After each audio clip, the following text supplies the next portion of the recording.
Hi guys, ಎಲ್ಲರಿಗೂ ನಮಸ್ಕಾರ. ಈಗ ಟೈಮು ಒಂದು 4 ಕಾಲ ಆಯಿತು. ಇದೇ ನನ್ನ ಮೊಟ್ಟ ಮೊದಲ ಲಾಗ್. ನಮ್ಮೂರಿನಿಂದ ಹೊರಡ್ತಾ ಇರೋದಿದ್ದು. ನಮ್ಮೂರು 4 ಕಾಲಿಗೆ ಯಾರೂ ಇಲ್ಲ, ಅಷ್ಟೇ ಒಂದು ಇಬ್ಬರು ಇದ್ದೀವಿ ಅಷ್ಟೇ, ಅಲ್ಲೋ ಇಲ್ಲೋ.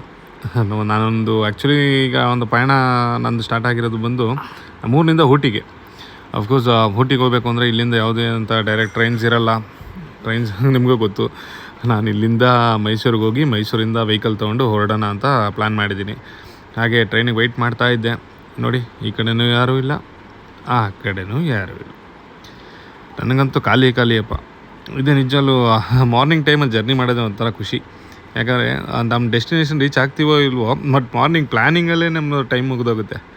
ಅದನ್ನು ಯೋಚನೆ ಮಾಡಿಕೊಂಡು ನಾನು ಒಂದೊಂದು ಸ್ಟೆಪ್ ಆಗಿ ಮಾರ್ನಿಂಗ್ ಆಯಿತಾ ಟೈಮ್ ಆಯಿತಾ ಅಂತ 1:30ಯಿಂದ ಒಂದು 10ರಿಂದ 15 ಸಲ ಎದ್ದುಬಿಟ್ಟೆ. ಈಗ ಟೈಮ್ ಆಯಿತು, ಟ್ರೈನ್ ಬಂದುಬಿಡ್ತಾ ಇದೆ, ಇಲ್ಲಿಂದ ಹೋಗಬೇಕು, ವೆಹಿಕಲ್ ತಗೋಬೇಕು, ಎಲ್ಲ ಪ್ಲ್ಯಾನಿಂಗೇ ಆಗೋಯ್ತು. ಹೇಗೋ ನಾನು ಟ್ರೈನು ಬಂದಿದ ತಕ್ಷಣ ಖುಷಿ ಆದೆ. ಟ್ರೈನ್ ಬಂತಪ್ಪ ಸ್ಟೇಷನ್ಗೆ, ಈಗ ಇಲ್ಲಿಂದ ಹತ್ತೋಣ, ಆರಾಮಾಗಿ ಹತ್ಕೊಂಡು ಮೊಬೈಲ್ ಚಾರ್ಜ್ ಇದೆ ನೋಡಿಕೊಂಡು ಹೊರಡೋಣ ಅಂತ ಅಂದ್ಕೊಂಡು. ನೋಡಿ, ಎಲ್ಲರೂ ಆರಾಮಾಗಿದ್ದಾರೆ. ನಾವು ಹ್ಯಾಪಿಯಾಗಿ ಟ್ರಾವೆಲ್ನ ಸ್ಟಾರ್ಟ್ ಮಾಡಿದೆ. ಸರಿ, ಚಾರ್ಜರ್ ಹಾಕ್ಕೋಬೋದು ಅಂತ ಸಿಕ್ಕರೆ ಯಾರೋ ಹಾಕ್ಬಿಟ್ಟಾರೆ, ಹೋಗ್ಲಿ ಬಿಡಿ. ನಾವು ಆರಾಮಾಗಿ ಟ್ರಾವೆಲ್ ಹಾಕ್ಕೊಂಡು ಜರ್ನಿ ಸ್ಟಾರ್ಟ್ ಮಾಡಿದೆ. ನೀವು ನಾನು ವೀಡಿಯೋ ಮಾಡಬೇಕಾದ್ರೆ ಹಾಗೆಯೇ ನಾನು ಮೈಸೂರು ರೀಚ್ ಆಗಿ ವೆಹಿಕಲ್ ತೊಗೊಂಡೆ. ಬೈಕ್ ತೊಗೊಂಡು ಊಟಿ ರೋಡ್, ಮೈಸೂರಿನಿಂದ ಊಟಿ ರೋಡ್ ಟ್ರಾವೆಲ್ ಮಾಡಿಕೊಂಡು. ಹೇಗೂ ಊಟಿ ರೋಡ್ ಅಂತೂ ತುಂಬ ಚೆನ್ನಾಗಿತ್ತಪ್ಪ. ನನಗಂತೂ ಫುಲ್ ಮಾರ್ನಿಂಗ್ ಟೈಮಲ್ಲಿ ಮೈಸೂರು ರೋಡ್ಸ್ ಅಂತೂ ತುಂಬ ಆಸಮ್. ಹೇಳೋಕ್ಕಂತೂ ಆಗಲ್ಲ. ಎಕ್ಸ್ಪ್ಲೈನ್ ಮಾಡ್ತಾ ನಾನು ಹೇಗೆ ನಾನು ಊಟಿ ಹೋಗಿ ತಲುಪಿದೆ ಅಂತ ಅನ್ನೋದು ಗೊತ್ತಾಗಿರಲಿಲ್ಲ ಫ್ರೆಂಡ್ಸ್. ಆ ಥರ ಈ ಎಕ್ಸ್ಪೀರಿಯೆನ್ಸ್ ಇತ್ತು ನನಗೆ ಕಂಪ್ಲೀಟಾಗಿ. ಸೊ ನನ್ನ ಹತ್ರ ಅಂತೂ ಕ್ಯಾಮ್ ಇರಲಿಲ್ಲ, ಆ್ಯಕ್ಷನ್ ಕ್ಯಾಮ್ ಆಗಿರ್ಬೋದು, ಲೈಕ್ ವಿಜಯ್ ಕ್ಯಾಮ್ಸ್ ಯಾವುದೇ ಇರೋ. ನನ್ನ ಮೊಬೈಲ್ನಿಂದನೇ ರೆಕಾರ್ಡ್ ಮಾಡಿರೋದ್ರಿಂದ ಸೊ ನಾನು ವೀಡಿಯೋ ತೆಗೆದು ಆಮೇಲೆ ನಾನು ಇದನ್ನು ವಾಯ್ಸ್ ಓವರ್ ಕೊಟ್ಟಿದ್ದೀನಿ. ಏನಾದ್ರು ಮಿಸ್ಟೇಕ್ಸ್ ಇದ್ದರೆ ಸ್ವಲ್ಪ ಅಡ್ಜಸ್ಟ್ ಮಾಡ್ಕೊಳ್ಳಿ. ಮುಂದಕ್ಕೆ ಬರ್ತಾ ನನ್ನ ಕೈಲಾದಷ್ಟು ನಾನೊಂದು ಒಳ್ಳೆ ವಾಯ್ಸ್ನ ಕೊಡೋಕ್ಕೆ ಮುಂದಕ್ಕೆ ಟ್ರಾವೆಲ್ ತೊಗೊಂಡೆ. ನನಗಂತೂ ಹೇಗೆ ಟ್ರಾವೆಲ್ ಮಾಡ್ತಾಯಿದ್ದೀನಿ, ಎಲ್ಲೋ ದಾರಿ ತೀರ. ಇದು ನನ್ನ ಫಸ್ಟ್ ಟ್ರಾವೆಲ್ ಲಾಗ್ ಆ್ಯಕ್ಚುಲಿ. ನನಗಂತೂ ತುಂಬ ಖುಷಿಯಾಗಿತ್ತು ಆ ನೇಚರ್ ಎಂಜಾಯ್ ಮಾಡ್ಕೊಂಡು ಡ್ರೈವ್ ಮಾಡೋದು. ಹಾಗೆ ನನ್ನ ಸ್ಪೀಡಂತೂ ಅಫ್ಕೋರ್ಸ್ ಒಂದು 60 ದಾಟಲೇ ಇಲ್ಲ ನಾನು. ಯಾಕಂದರೆ ಮೈಸೂರಿನಲ್ಲೇ ನನಗೆ ಆ ಗ್ರೀನರಿ, ನನ್ನ ವೆಲ್ಕಮ್ ಟು ಮೈಸೂರು ಅನ್ನೋದನ್ನ ತುಂಬ ಲೋಡಾಗಿ ಹೇಳ್ದಂಗೆ ಅನ್ನಿಸ್ತಿತ್ತು. ನೇಚರ್ನ ನಾವು ಎಂಜಾಯ್ ಮಾಡ್ತೀವಿ. ನೇಚರ್ ಈಸ್ ಫ್ಯೂಚರ್ ಅನ್ನೋದನ್ನ ನಾನು ಯಾವಾಗಲೂ ನಂಬ್ತೀನಿ. ದಯವಿಟ್ಟು ನೇಚರ್ನ ಉಳಿಸ್ಕೊಳ್ಳಿ. ಯಾಕಂದರೆ ನಮ್ಮ ಹತ್ರ ಇರೋ ನೇಚರ್ ನಾಳೆನ ಪೀಳಿಗೆಗೆ ತುಂಬ ಒಳ್ಳೆಯದು. ಯಾಕಂದರೆ ಇವಾಗ ನಾವು ಇದನ್ನೆಲ್ಲ ನೋಡಿ ಎಂಜಾಯ್ ಮಾಡ್ತಾಯಿದ್ದೀವಿ. ಮುಂದಕ್ಕೆ ಹೋಗ್ತಾ ಇರುತ್ತೋ ಇಲ್ವೋ ಅನ್ನೋದು ಕೂಡ ಡೌಟೆ. ಸೊ ಎಲ್ಲರಿಗೂ ಹೇಳ್ತಾ ಹಾಗೆ ನಾನು ತತ್ರ ನಂಜನಗೂಡು ರೂಟ್ಗೆ ಅಟ್ಯಾಚ್ ಆಗ್ತಾ ಅಲ್ಲೊಂದು ಟೀ ಕಾಫಿ, ಒಂದು ಸ್ನ್ಯಾಪ್, ಹಾಗೆ ಒಂದು ಸ್ವಲ್ಪ ಸ್ನ್ಯಾಪ್ಸ್ ತೊಗೊಂಡೆ. ಹಾಗೆ ಮುಂದೆ ಬಂದಾಗ ಇಲ್ಲಿ ವಾಂದಾರ ಅಂತ ಏನೋ ಒಂದು ಫ್ಲವರ್ದು ಪ್ಲಾಂಟೇಶನ್ ಇತ್ತು. ಅದನ್ನೇ ನಿಮಗೆ ಫೋಟೋ, ಸ್ನ್ಯಾಪು ಮತ್ತು ವೀಡಿಯೋ ಕೂಡ ಅಟ್ಯಾಚ್ ಮಾಡಿದ್ದೀನಿ. ತುಂಬ ಚೆನ್ನಾಗಿತ್ತಪ್ಪ ನೋಡೋಕ್ಕೆ. ನೀವು ಆ ಕಡೆ ವಿಸಿಟ್ ಆದಾಗ ಒಂದು ಸಲ ವಿಸಿಟ್ ಮಾಡಿ, ತುಂಬ ಚೆನ್ನಾಗಿದೆ. ಮತ್ತು ಅಲ್ಲಿಂದ ಮುಂದೆ ಹೋಗ್ತಾ ಬಂಡೀಪುರ ಟೈಗರ್ ರಿಸರ್ವ್ಗೆ ಎಂಟ್ರಿ ಕೊಟ್ಟೆ. ತುಂಬ ಚೆನ್ನಾಗಿತ್ತು. ಆ ಟೈಮಲ್ಲಿ ನಾನು ಒಳ್ಳೆ ಜಿಂಕೆಗಳನ್ನೆಲ್ಲ ಸ್ವಲ್ಪ ಸ್ಪಾಟ್ ಮಾಡ್ದಂಗೆ ಆಯಿತು. ಹತ್ತತ್ರ ಫಸ್ಟು ಒಂದು ಜಿಂಕೆ ನೋಡಿದೆ. ಹಾಗೆ ಸ್ವಲ್ಪ ಮುಂದೆ ಬರ್ತಾ ಒಂದು 16 ಜಿಂಕೆಗಳನ್ನ ಒಂದು ಬ್ಯಾಚ್ ಆಗಿ ನೋಡಿದೆ. ಆಮೇಲೆ ಸ್ವಲ್ಪ ಮುಂದೆ ಹೋಗ್ತೀನಿ, ಅಲ್ಲೊಂದು 30 ಜಿಂಕೆಸ್. ಇನ್ನು ಸ್ವಲ್ಪ ಮುಂದೆ ಹೋಗ್ತೀನಿ, ಅಲ್ಲೊಂದು 60 ಜಿಂಕೆಸ್. ಜಿಂಕೆಗಳಿಗಂತೂ ಕಮ್ಮಿನೇ ಇಲ್ಲ ನಮ್ಮ ಬನ್ನೇರುಘಟ್ಟ ಫಾರೆಸ್ಟ್ನಲ್ಲಿ ಅಂತ ನನಗೆ ಆವಾಗಲೇ ಗೊತ್ತಾಗಿದ್ದು. ಜಿಂಕೆ ಸ್ಪಾಟ್ ಆನ್ ಮಾಡಿದೆ. ಹಾಗೆ ಸರಿಯಪ್ಪ, ಜಿಂಕೆ ನೋಡಿದೆ, ಆಮೇಲೆ ನವಿಲುಗಳು ನೋಡಿದೆ. ಚೆನ್ನಾಗಿತ್ತಪ್ಪ. ನನಗೆ ಆ ನೇಚರ್ ಮಧ್ಯೆ ಆ ರೋಡ್ಸ್ ಅಂತೂ ತುಂಬ ಹೈಜಿನಿಕ್ಕಾಗಿ ಮೇಂಟೈನ್ ಮಾಡಿದರು. ಮತ್ತು ಅಲ್ಲೂ ಕೂಡ ಟೈಗರ್ ರಿಸಾರ್ಟ್ನಲ್ಲಿ ಏನೋ ಪ್ಲ್ಯಾನ್ಸ್ ಇದೆಯಂತೆ, ಲೈಕ್ ಒಳಗಡೆನೇ ಕರ್ಕೊಂಡೋಗಿ ಎಲ್ಲ ಕಡೆ ತೋರಿಸ್ತಾರಂತೆ ಅನಿಮಲ್ಸ್ನ ಲೈವ್ ಆಗಿ. 5000 ರುಪೀಸ್ ಏನೋ ಪೇ ಮಾಡಿದ್ರೆ ಅಂತಲೂ ಹೇಳಿದ್ರು. ಅದನ್ನು ತಿಳ್ಕೊಂಡೆ. ನೆಕ್ಸ್ಟ್ ಏನಾದ್ರು ನನ್ನ ಕೆಲ ಆದರೆ, ನೆಕ್ಸ್ಟ್ ಟೈಮ್ ಏನಾದ್ರು ಬಂದರೆ ನಾನು ಅಫ್ಕೋರ್ಸ್ ಅದನ್ನು ಕೂಡ ನಿಮಗೆ ಲಾಗಾಗಿ ಮಾಡಿ ಮೆನ್ಷನ್ ಮಾಡಿ ತೋರಿಸ್ತೇನೆ. ಈ ರೋಡ್ಸ್ ನೋಡ್ತಾ ಇರ್ಬೋದು, ನ್ಯಾರೋ ರೋಡ್ಸ್ ತುಂಬ ಚೆನ್ನಾಗಿತ್ತು, ಕರ್ವಿಂಗ್ ರೋಡ್ಸ್. ನಾನಂತೂ ಹೇರ್ಪಿನ್ ಬೆಂಡ್ಸಿಗೆ ವೆಯ್ಟ್ ಮಾಡ್ತಾಯಿದ್ದೆ. ಒಂಥರ ರೋಡ್ಸ್ ಅಂತೂ ತುಂಬ ಹೈಜೆನಿಕ್ಕಾಗಿ ಹೈಪಥೆಟಿಕ್ಕಾಗಿದ್ದೆ ನಾನಂತೂ ವೆಹಿಕಲ್ ಡ್ರೈವ್ ಮಾಡಬೇಕಾದ್ರೆ. ಮತ್ತು ನೀವು ನೋಡ್ಬೋದು, ಇದು ಜಿಂಕೆಗಳ ಸಾಗರ ಅಂತಲೇ ಹೇಳ್ಬೋದು ಬನ್ನೇರುಘಟ್ಟ ಫಾರೆಸ್ಟ್. ಯಾವ ಕಡೆ ನೋಡಿದ್ರು ಜಿಂಕೆ, ಈ ಕಡೆ ನೋಡಿದ್ರು ಜಿಂಕೆ, ಆ ಕಡೆ ನೋಡಿದ್ರು ಜಿಂಕೆ. ಆಮೇಲೆ ಮುಂದೆ ಬರ್ತಾ ಏನೋ ತುಂಬ ಹತ್ತಿರದಲ್ಲಿ ಸ್ವಲ್ಪ ಜಿಂಕೆಗಳನ್ನ ನೋಡಿದೆ. ಅದೇ ನಿಮಗೆ ವೀಡಿಯೋ ಸ್ಪಾಟನ್ ಮಾಡಿ ತೋರಿಸ್ತಾ ಇರೋದು. ನೀವು ನೋಡಿರ್ಬೋದು ಜಿಂಕೆ ಅಂತೂ ನನಗೆ ಆ ಫೋಟೋ ಸ್ನ್ಯಾಪ್ ತೆಗೀತಾ ಇದ್ದಂಗೆ ಅದಕ್ಕೇನು ಅನ್ನಿಸ್ತೋ ಒಂದೊಂದು ಪೋಸ್ ಕೊಡ್ತದೆ, ಒಂದೊಂದು ಓಡೋಗಿ ಬಿಡ್ತದೆ. ಮೋಸ್ಟ್ಲಿ ಅವಕ್ಕೂ ಶೈನೆಸ್ ಇರುತ್ತೆ ಏನೋ. ಮತ್ತು ಡೈಲಿ ಯಾಕಂದರೆ ಈ ರೋಡ್ಸ್ ಯಾವಾಗಲೂ ಓಪನ್ ಇರುತ್ತಲ್ಲ, ಸ್ವಲ್ಪ ಬಂದು ಅದಕ್ಕೂ ಅಭ್ಯಾಸ ಆಗಿತ್ತು. ಮೋಸ್ಟ್ಲಿ ಈ ರೋಡ್ಸ್ ಬಂದು ಎಷ್ಟು ಗಂಟೆಗೆ ಓಪನ್ ಮಾಡ್ತಾರೆ ಅಂತ ನನಗದಷ್ಟು ಐಡಿಯಾ ಇಲ್ಲ. ನಿಮ್ಗೇನಾದ್ರು ಗೊತ್ತಿದ್ರೆ ಒಂದು DM ಮಾಡಿ. ಅಫ್ಕೋರ್ಸ್ ಈ ರೋಡ್ನಲ್ಲಿ ನಾನು ಮುಂದೆ ಹೋಗ್ತಾ ನಾನು ವೆಯ್ಟ್ ಮಾಡ್ತಾಯಿದ್ದು ಎಲಿಫೆಂಟ್ಸ್ ನೋಡ್ಬೋದಾ, ಇಲ್ಲ ಏನಾದ್ರು ವೈಲ್ಡ್ ಅನಿಮಲ್ಸ್ ಯಾವ್ದಾರು ನೋಡ್ಬೋದಾ, ಲೈಕ್ ಲಯನ್ ಆಗಿರ್ಬೋದು, ಟೈಗರ್ಸ್ ಏನಾದ್ರು ಟೈಗರ್ ಅಂತ ಹೇಳ್ತಿದ್ರು, ಸರ್ ಲಯನ್ ಅಂತೀನಿ, ಟೈಗರ್ ನೋಡ್ಬೋದು ಅಂತ ಅಂದ್ಕೊಂಡೆ. ನನಗಂತೂ ಇಲ್ಲಿ ಮುಗಿದಿದ ತಕ್ಷಣ ಹತ್ತಿರ ನಾನು ಹುಡುಕ್ತಾನೆ ಬನ್ನೇರುಘಟ್ಟನೂ near like Bannerghatta Bandipur forest ಕೂಡ ಮುಗಿತಾ ಬರ್ತಾಯಿತ್ತು. ರೋಡ್ಸ್ ಅಂತೂ ನಾನಂತೂ ಸರಿ ಬಿಡಪ್ಪ, ಇನ್ನು ವೈಲ್ಡ್ ಅನಿಮಲ್ಸ್ ಸಿಗೋಲ್ಲ, ಹಾಗೆ ಮುಂದೆ ಹೋಗ್ತಾ ಯಾವುದೋ ಏನು ಸಿಗುತ್ತೋ ಅದನ್ನು ನೋಡ್ಕೊಂಡು ಹೋಗೋಣ ಅಂದ್ಕೊಂಡೆ. ಪ್ಲೆಸೆಂಟ್ ನೇಚರ್ ಇತ್ತು ಫಾರೆಸ್ಟ್ ಒಳಗಡೆ. ಆ ಸೌಂಡ್ಸು, ಆ ವಾತಾವರಣ, ಆ ಗಾಳಿ, ಅದನ್ನು ಎಂಜಾಯ್ ಮಾಡ್ಕೊಂಡು ಹ್ಯಾಪಿಯಾಗಿ ಹೋಗ್ತಿದ್ದೆ. ಮುಂದೆ ಮೂವ್ ಆನ್ ಆಗ್ತಾ ಸರಿ ಹೋಗ್ತಾ ಎಲ್ಲಿಗೆ ಏನಪ್ಪ ಇಷ್ಟು ದೂರ ಬಂದಿದ್ದೀನಿ ಅಂತ ನನಗೂ ಗೊತ್ತಾಗಲಿಲ್ಲ.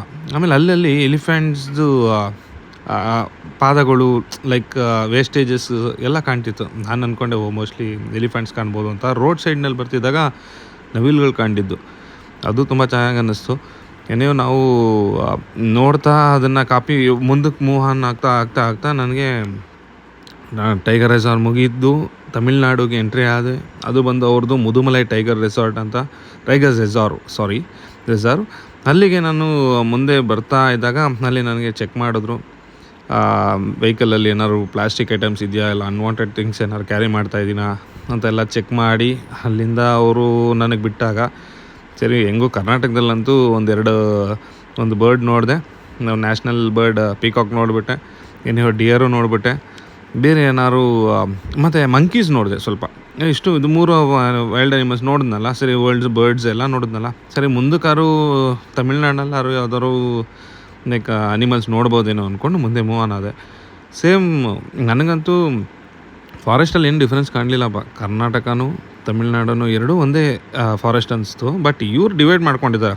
ಇದು ನಮ್ಮದು ಬಂಡೀಪುರ ಟೈಗರ್ ರಿಸರ್ವ್ ಅಂತ, ಅವರು ಬಂದು ಮುದುಮಲೈ ಟೈಗರ್ ರಿಸರ್ವ್ ಅಂತ. ಎರಡೂ ಫಾರೆಸ್ಟ್ ಒಂದೇ. ಮತ್ತು ಇಲ್ಲೂ ಕೂಡ ಸ್ವಲ್ಪ ಜಿಂಕೆಗಳನ್ನ ಸ್ಪಾಟ್ ಮಾಡಿದೆ. ಸೇಮ್ ಫಾರೆಸ್ಟ್ ಅನ್ನೋದ್ರಿಂದ ಇಲ್ಲಿಂದ ಎಲ್ಲ ಕಡೆಯಿಂದನೂ ಸೇಮ್ ಡಿಯರ್ಸೆ. ಮತ್ತು ಸ್ವಲ್ಪ ಗ್ರೀನರೀಸ್ ತುಂಬ ಚೆನ್ನಾಗಿತ್ತು. ಹಾಗೆ ಮೂವ್ ಆನ್ ಆಗ್ತಾ ಇವರು ಕೂಡ ನೀಟಾಗಿ ಮೇಂಟೈನ್ ಮಾಡಿದ್ದಾರೆ. ಯಾಕಂದರೆ ನೀಟಾಗಿ ಮೇಂಟೈನ್ ಮಾಡಿದಷ್ಟು ನಮ್ಮ ಫ್ಯೂಚರ್ ತುಂಬ ಚೆನ್ನಾಗಿರುತ್ತೆ ನೇಚರ್ನಲ್ಲಿ. ಮತ್ತು ನನಗೆ ಹಿಂಗಂತೂ ಇದರೆಲ್ಲ ಸರಿ ಹೋಗ್ತಾ ನನಗೆ ನೋಡದೇ ಇರೋವಂಥದ್ದು ನೋಡಬೇಕು ಇಲ್ಲಿ. ಅಲ್ಲಿ ಏನು ಮಿಸ್ ಮಾಡ್ಕೊಂಡು ಅದನ್ನು ಇಲ್ಲಿ ನೋಡ್ಬೋದು ಅಂದ್ಕೊಂಡೆ. ಒಂದು ಬ್ಲ್ಯಾಕ್ ಫೇಸ್ಡ್ ಒಂದು ಮಂಕಿ ನೋಡಿದೆ.